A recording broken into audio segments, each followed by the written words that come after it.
Hello, everyone. I think we've got just about everybody that's going to be joining us today with us. So I'd like to thank you or welcome you to the 11th annual hooding ceremony taking place on May 14th, 2021, a year like no other. I would like to welcome our 38 graduates who will be conferred a Master of Education in Higher Education Administration and Student Affairs this semester. We are so looking forward to celebrating you and your achievements today. We'd also like to send a special welcome to the family and friends of our graduates watching this live stream ceremony on a 20-second delay on YouTube.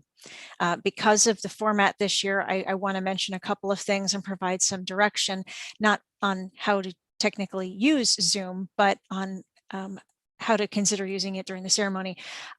Please be sure to use the chat feature during the ceremony to post messages to one another and all of us. Obviously, messages sent to everyone will be visible to everyone and will be in the transcript of the ceremony.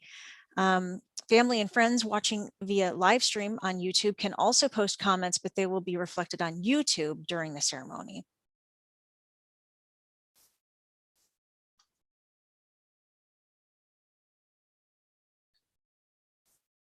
As our graduates prepare to be hooded today by their faculty advisors, I'd like to take a moment to reflect on the purpose of a hooding ceremony. If you haven't been to one of these before, it might be a little bit strange that we throw these big scraps of fabric on people. Even though you won't really be physically hooded today, we may as well go over this. The hooding ceremony is an event whereby recognition is given to those graduating with master and doctoral degrees. When the hooding ceremony occurs face-to-face, a faculty member, advisor, dean of the graduate school places the graduate's hood over the head of the graduate, signifying his or her success in completing the graduate program. The ceremony is similar to a graduation in that faculty and students are dressed in their regalia or academic attire, but it does not replace the graduation exercises. However, the ceremony itself is symbolic of the scholarly and personal achievements of graduates, and the hood itself symbolizes the achievement of their academic and professional goals in their area of study. The color of the hood is symbolic of the graduate's academic area of discipline, and for students graduating with a Master of Education degree, their hood is light blue in color on the outside or front of the hood. Not that I'm wearing one, but if I was, this is what it, okay. And then in the inside of the hood, which is over your back, displays the colors of your institution, in this case, blue and gold. We're going to get right to it today. I am so pleased to have the honor of introducing today's speaker, nominated and selected by the class of 2021. Dr. Krista Porter joined Kent State University in 2017, and we could not be more thrilled that she chose Kent State.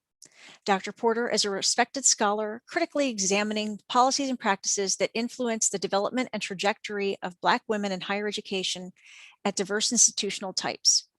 She also studies college student development and research and praxis in higher education and student affairs. Dr. Porter's work has been published in the Journal of Higher Education, Journal of Student Affairs Research and Practice, the Journal of Women and Gender in Higher Education. Dr. Porter co-edited the award-winning book, Case Studies for Student Development Theory. It's not that I don't just not teach this class. Apparently I can't also say the words. Case Studies for Student Development Theory, Advancing Social Justice and Inclusion in Higher Education. She is active with ACPA, ASH, and NASPA. Dr. Porter earned a PhD in College Student Affairs Administration from the University of Georgia, an MA in Higher Education Administration from the University of Maryland, College Park, and a BA in Social Relations and Policy from Michigan State University. She was the inaugural recipient of the College of Education, Health, and Human Services Student Choice Teaching Award in 2019 and won it again today for 2021 in graduate teaching.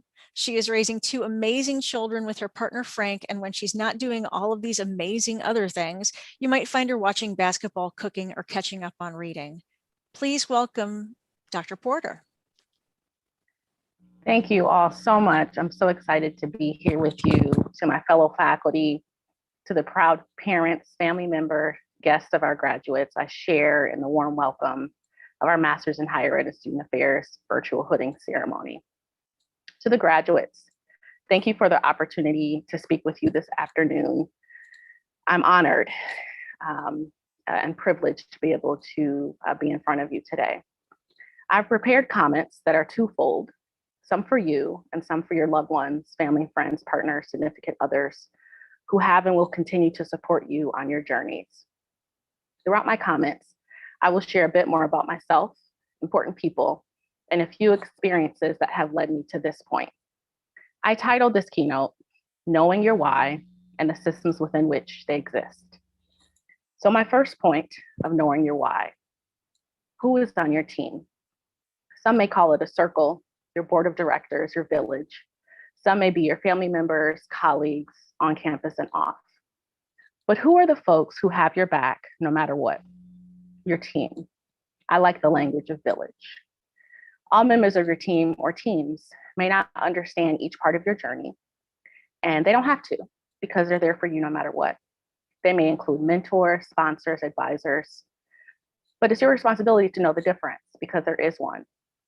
I've been blessed, and I say blessed because of my belief system, but also because I believe in divine connection. Some things have been set up for me, meaning beyond my control.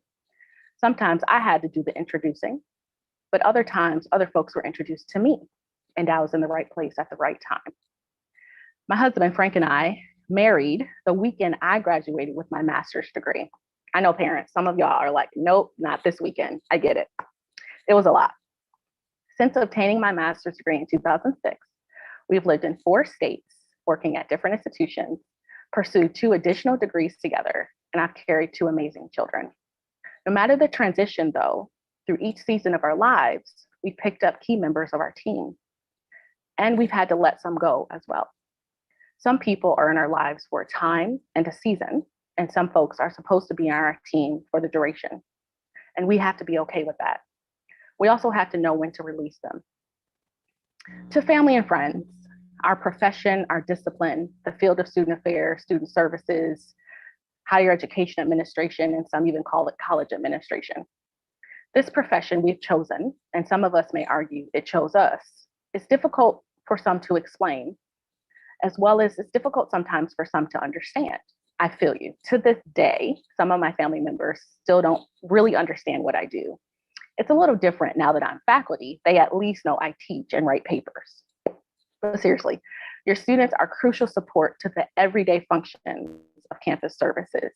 Their jobs are tough, some more intense than others, due to the types of crises they encounter and are often some of the first responders, particularly during this past year. I learned my why early on in my undergraduate career. Like many of your students, I was highly involved in college. My parents couldn't help financially or understand sort of socially what was happening, so I was on my own.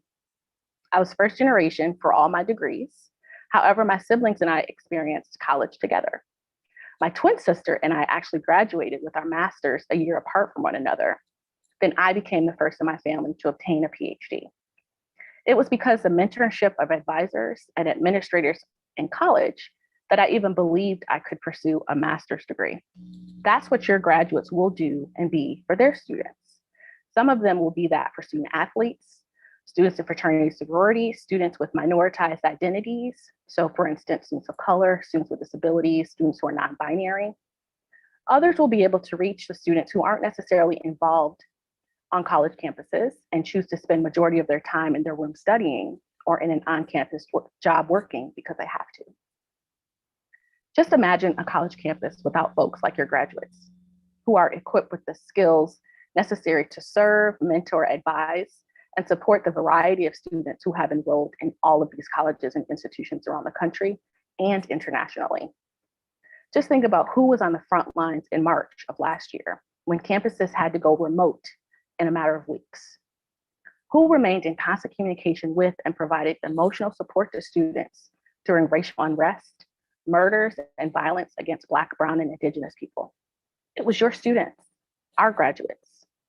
Your students, our graduates, have stepped up in ways they didn't know they could.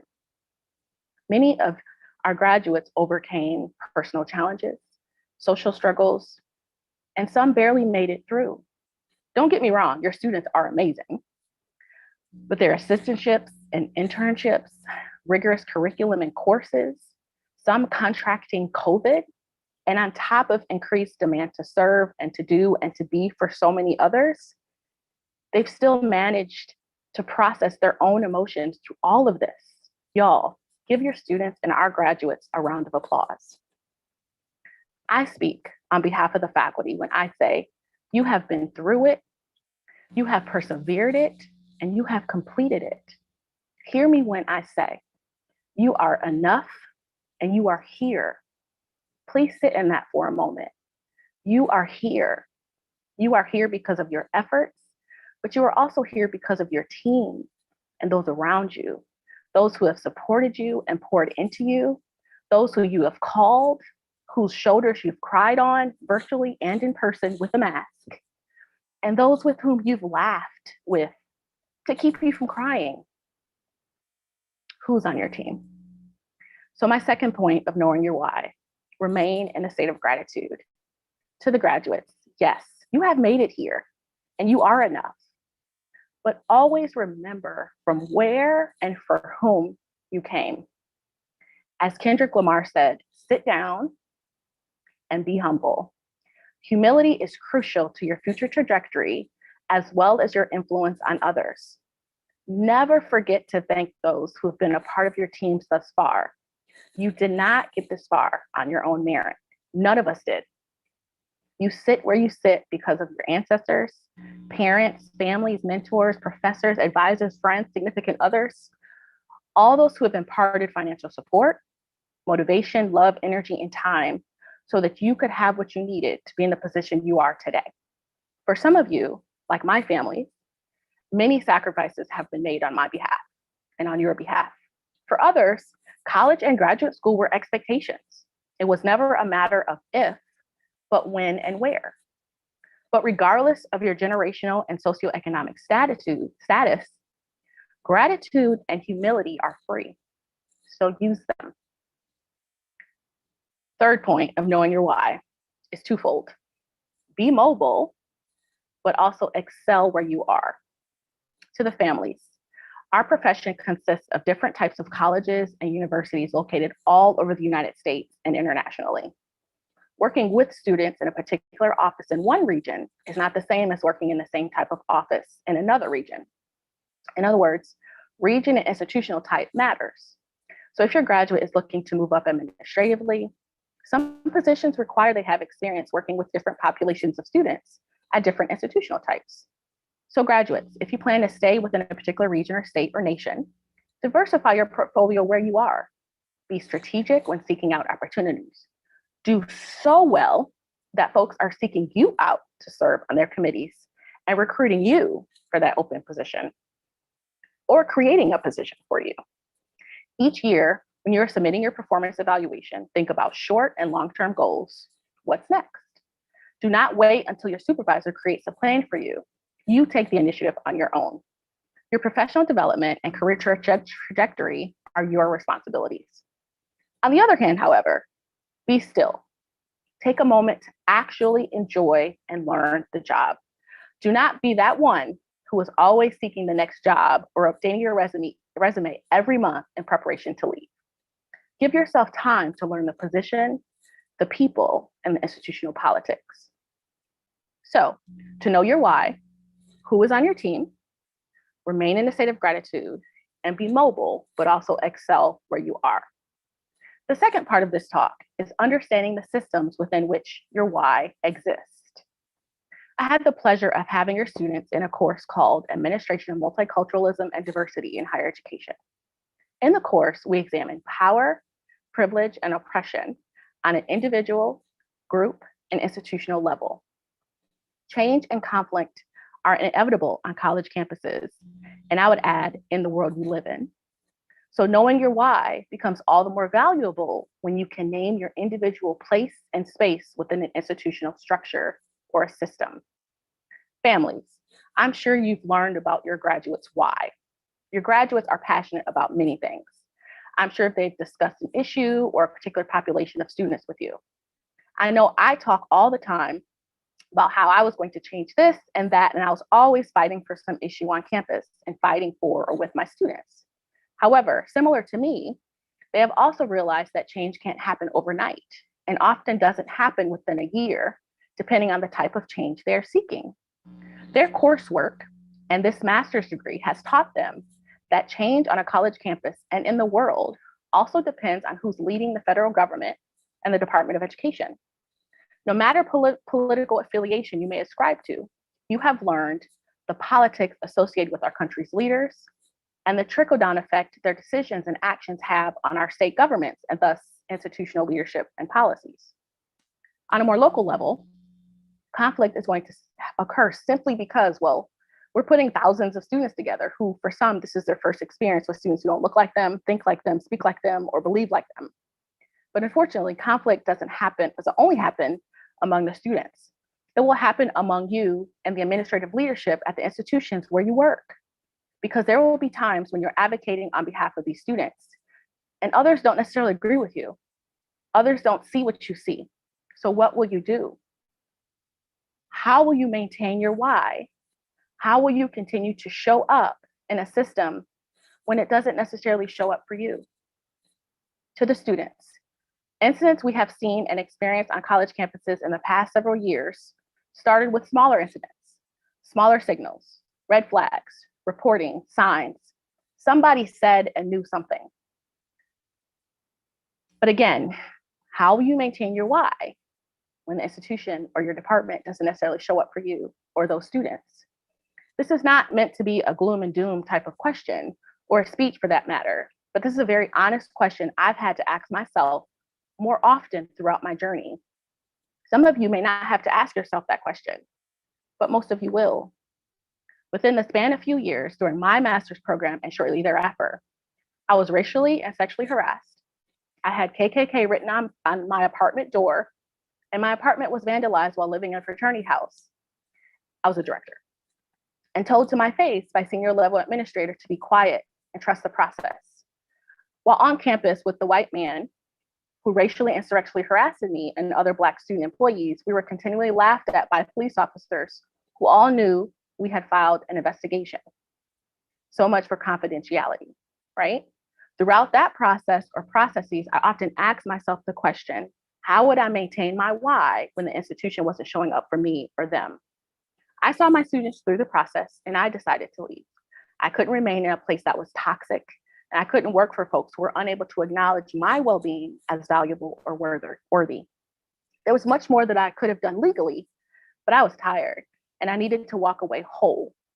So the moral of that story and why I share is that maintaining your why comes with choices. It is not as simple as just knowing your why or finding your fit, as some folks would say. None of these things could have shown up in an interview. There are multiple layers. It is much more nuanced and complex. I did, however, decide that I eventually wanted to become a faculty member. As an administrator, I found myself needing to be at the decision-making tables per se, and wanted to dig more into research. Some of you may find yourselves in a similar position. It was at that point that I began applying to PhD programs. Yes, parents and families, more school. Over the years since those incidents, however, I've experienced more trauma, bias, and discrimination because of my identities. And as an administrator, as a doctoral student, a faculty member, and a mother, my why continues to drive me, but I have remained cognizant of who I am and how folks see me. I just have to keep going no matter what. Still knowing, however, that no matter where I work and where I live, will still be situated within larger systems and structures. I've said this before, I teach multiculturalism. I've also taught history of higher education. So some of you may be saying, what is she talking about? She keeps referring to systems. Well, I teach from a critical social justice lens, where race and racism, power and privilege are central and foundational to the conversation. So higher education as an institutional system, there are embedded systems and structures within our society. So my second and final point, understanding your ability to influence change within the system or the structure. As I progressed through my journey in the educational system, I recognized early on, like I said earlier, that change and conflict were inevitable. I also came to understand that in many spaces I would pursue, I would be the only or one of few Black women. And I would be many of you all, as you've shared with me, first faculty, Black woman, and some first faculty of color. in the classroom.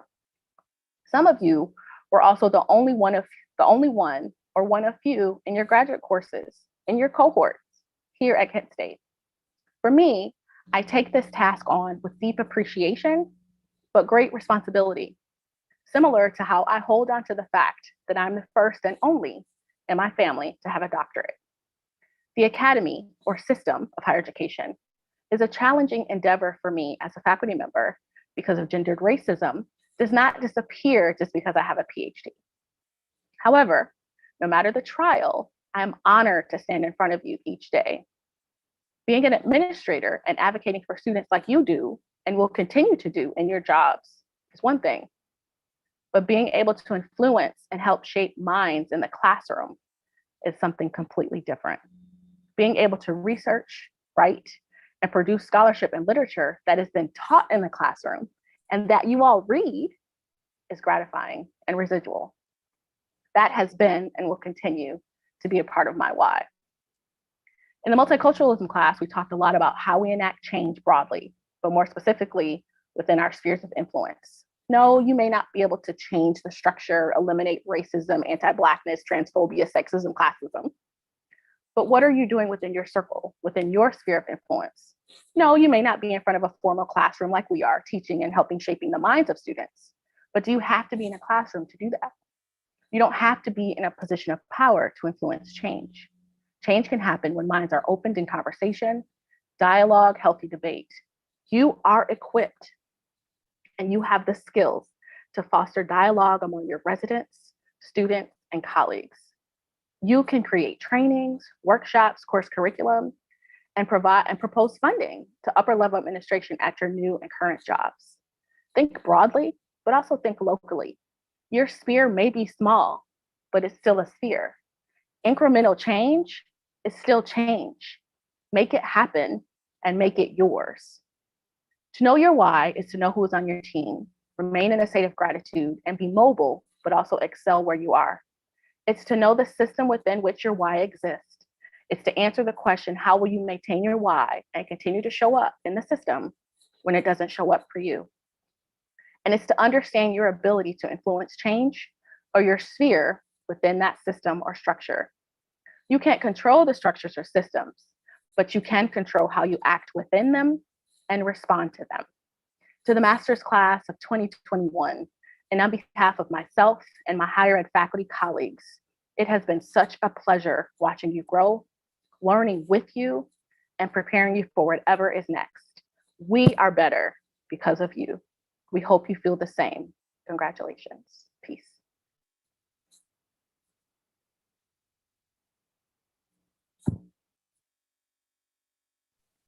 Thank you, Dr. Porter. We really appreciate your words today and congratulate you again on the award you won just this afternoon. Thank you.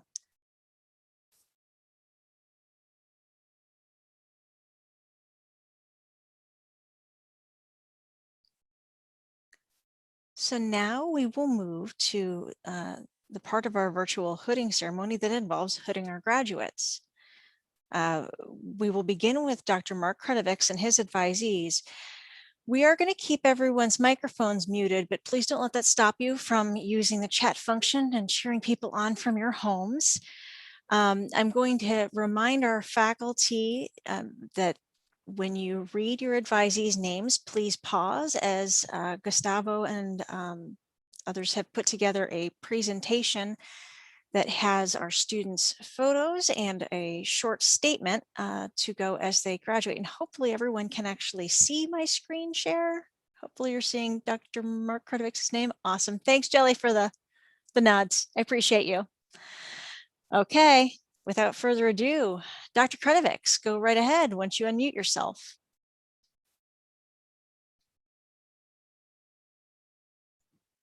Okay, great. Well, thanks, Dr. Eckert, and thanks again, Dr. Porter. Greatly appreciated the words of wisdom there, so thank you very much. All right, we're going to start off, and I will announce the graduates, and as Dr. Eckert said, pause in between. So we'll start off. First and foremost, Marike Maike Aman.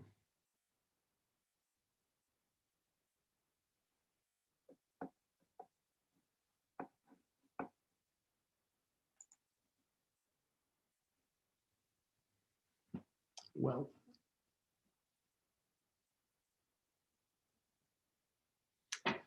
Nicole Grimes.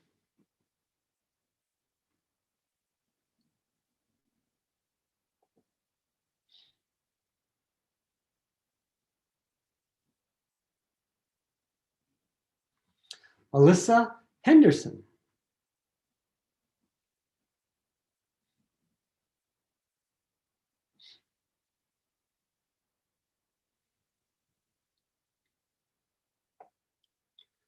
Julie Hild.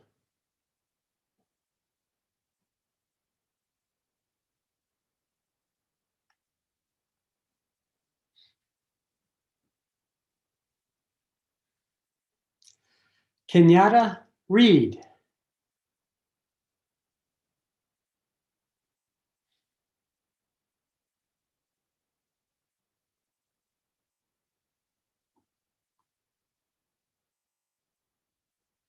Gustavo Santamaria Gonzalez.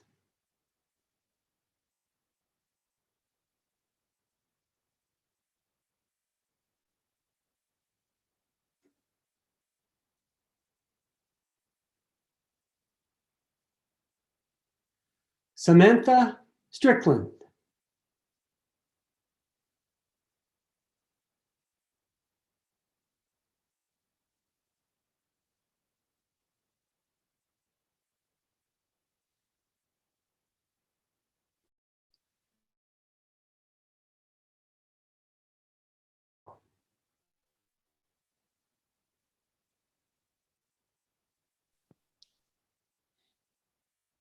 And Dr. Kredovix, I think you froze for a moment, announcing Jessica Toro.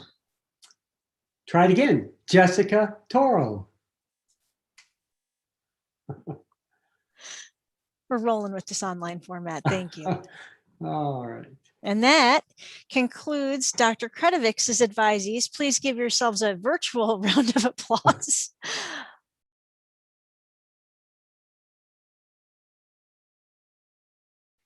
We will now proceed with the virtual hooding of graduates by Dr. Krista Porter. All right. Mikey Anderson.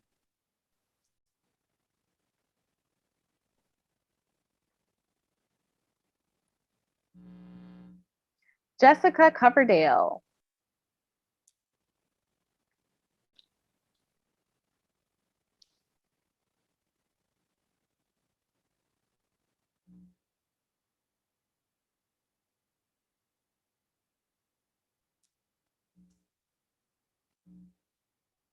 Benjamin Dalrymple.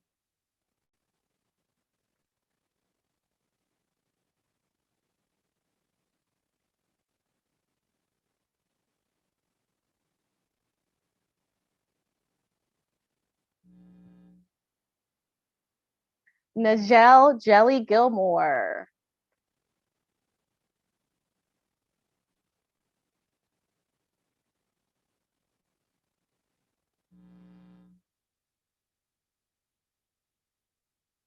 Dale Markowski.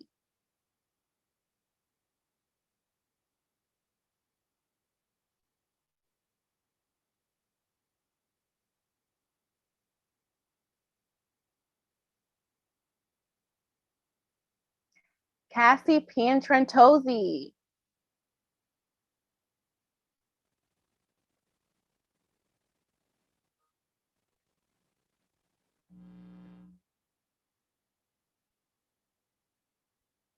And Caroline Toth.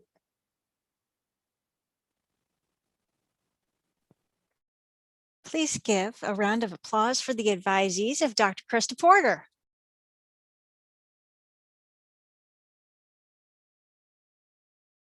We will now proceed with the virtual hooding of graduates by Dr. Stephen Thomas. Dr. Thomas, please unmute yourself before proceeding.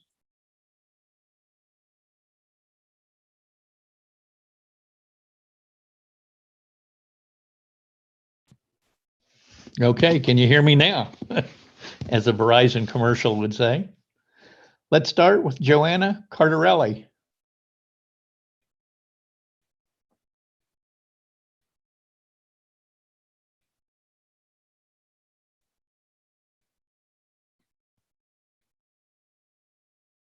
Claire Matthews.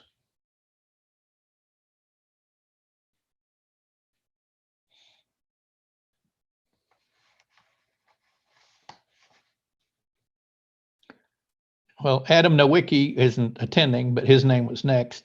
Esther Jawada. Sijuwada, excuse me.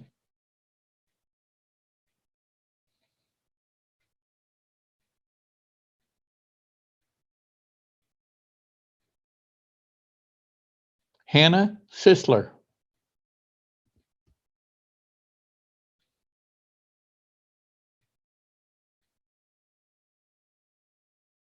And Kiana Ward. Thank you so much. This is the end of Dr. Thomas's advisees. Let's give him a round of applause.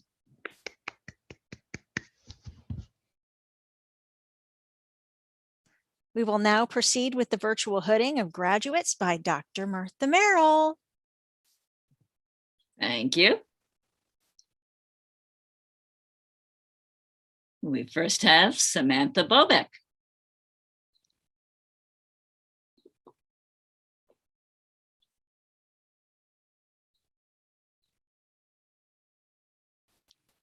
And Gabby Catlin.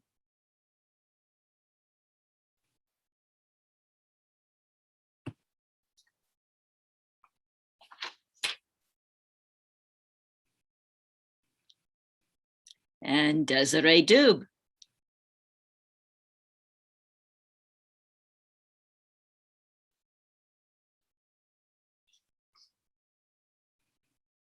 Brandon Edinger.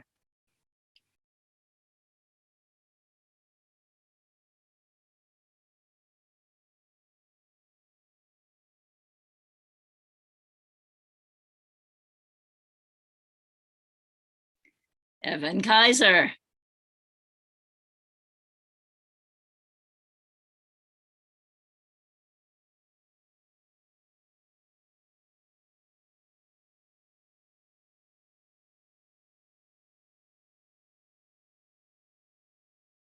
Marissa McKinney.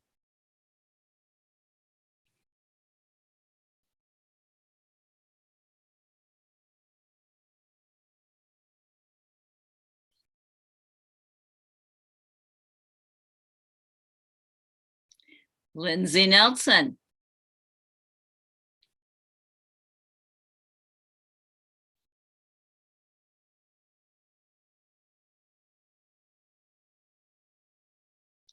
Megan O'Toole.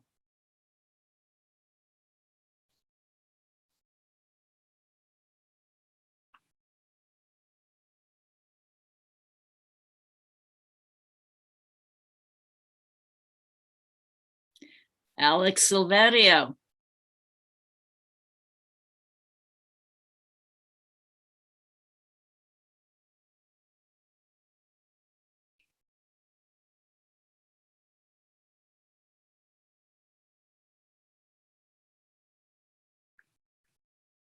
And Blair Thompson.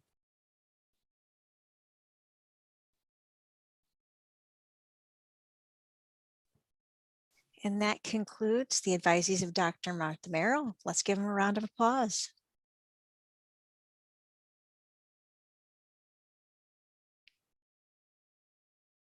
We will now proceed with the virtual hooding of the graduates by Dr. Tara Hudson.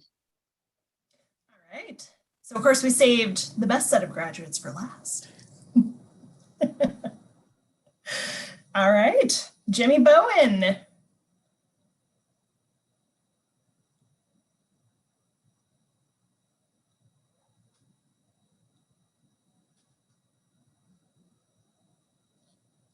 Ryan Gilmore.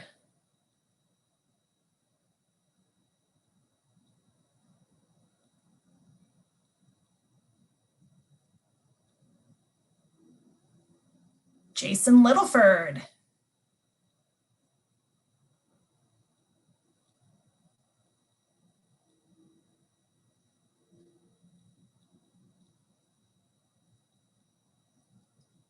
Eunice Reyes.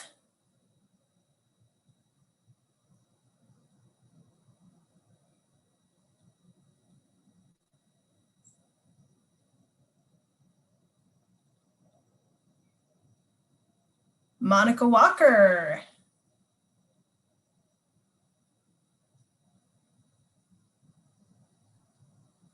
And that concludes the advisees of Dr. Tara Hudson. Let's give them all a round of applause. We are so proud to formally present you with the graduates of the Higher Education Administration and Student Affairs Programs class of 2021. I'm going to stop sharing the screen for a second. You can see that we are going to do a class photo, at least through Zoom. So it's going to take a second. I hope you will be patient with me as I'm going to take some screen caps of the Brady Bunch cells here for a second, okay? And I hope that you all have been doing that throughout because nothing's stopping you. All right, let me go ahead and get that figured out.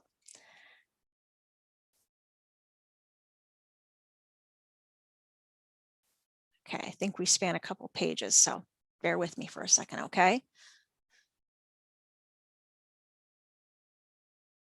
And by the way, no one use the chat for a second because it pops up. I'm sorry.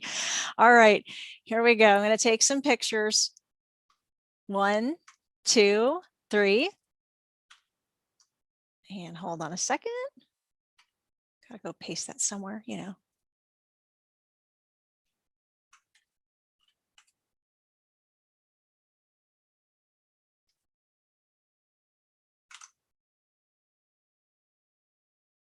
Okay, I'm gonna do another one.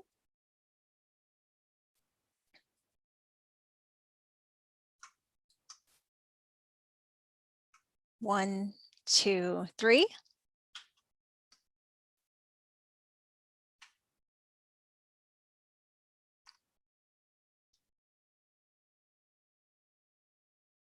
Make sure I got both pages properly. 2 more, be patient with me again, thank you. 1, 2, and 3.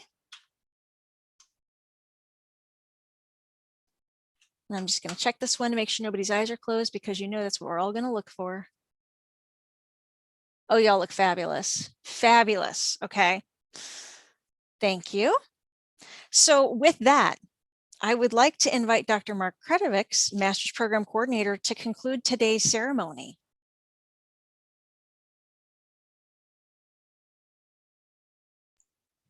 Okay, hopefully I won't freeze too many times during this, my few moments here. I'll just take a brief couple of moments to again express my great appreciation for you in the class of 2021. You guys have been fabulous. You've put up with a great deal this past 2 years. You've endured quite an event over the last 2 years. So I would say kudos to you for your perseverance, for your tolerance, for your acceptance, and perhaps most of all for your patience, and patience especially with people like me. You know, Mr. Technophobe, as I fumbled through trying to have conversations with those of you who came to class and those of you who were sitting at home in your Teams meeting. So again, a great deal of gratitude for you and your flexibility. It's been quite a ride this past 2 years. So just a few seconds here. I just say thanks again to all of you. Thanks to your faculty members for helping you make it through this COVID crisis and through your degree program. You're all going to be embarking on a new adventure here. Some of you have already left us. You're already all over the country. Hopefully the rest of you will soon follow, and perhaps going all over the world. This degree can take you wherever you want to go. That's one of the beauties of a degree of this nature. So your decisions now are yours, and your guidance from your classmates, from your mentors, your family. Hopefully you're going to make some quality decisions, and you're going to end up where you need to be at the time you need to be there. So it can take you anywhere from Hawaii. I always have to wear my Kent State Aloha gear. To the East Coast, and again, overseas. Some of you have plans to return back to your home countries. Others would like to adventure overseas. So on behalf of the faculty here at Kent State's Higher Ed program, just want to say we wish you the very, very best of success. for whatever comes next in your long and productive future within higher education. Take this degree, go forward, and really, really be successful, as we all know you can and will be. So again, thank you very much. We greatly appreciate it, and best of success to all of you. Take care. Ciao, everybody.